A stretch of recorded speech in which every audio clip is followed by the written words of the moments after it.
महायोजना Marathi YouTube चॅनलमध्ये आपले सहर्ष स्वागत आहे. शरद पवार यांनी आपल्या पक्षातील उमेदवारांना महत्त्वाच्या सूचना दिल्या आहेत. शेवटपर्यंत मतमोजणी केंद्र सोडू नका, अशा सूचना शरद पवार यांनी आपल्या पक्षातील उमेदवारांना दिल्या आहेत. शरद पवार यांनी आपल्या उमेदवारांची ऑनलाईन बैठक घेतली. राज्यभरातून शरद पवार राष्ट्रवादी काँग्रेस पक्षाचे सर्व उमेदवार या बैठकीला उपस्थित होते.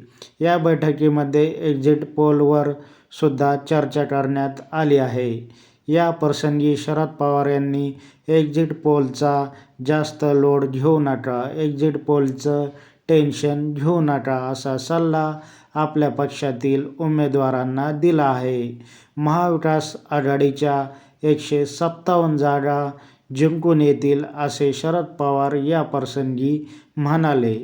जोपर्यंत निकाल लागत नाही तोपर्यंत मतमोजणी केंद्र सोडायचे नाही, असा आदेश शरद पवार यांनी आपल्या पक्षातील उमेदवारांना दिला आहे. जिंकल्यावर प्रमाणपत्र घेऊनच थेट मुंबई गाठण्याची व्यवस्था करून ठेवा, असेही शरद पवार यांनी आपल्या पक्षातील उमेदवारांना सांगितले आहे.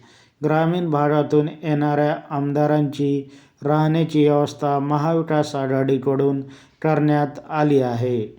शरद पवार यांनी 157 जागा सांगितल्याने राहिलेल्या शिल्लक जागा या महायुती, अपक्ष आणि इतर पक्षांना जाण्याचा अंदाज लावण्यात येत आहे.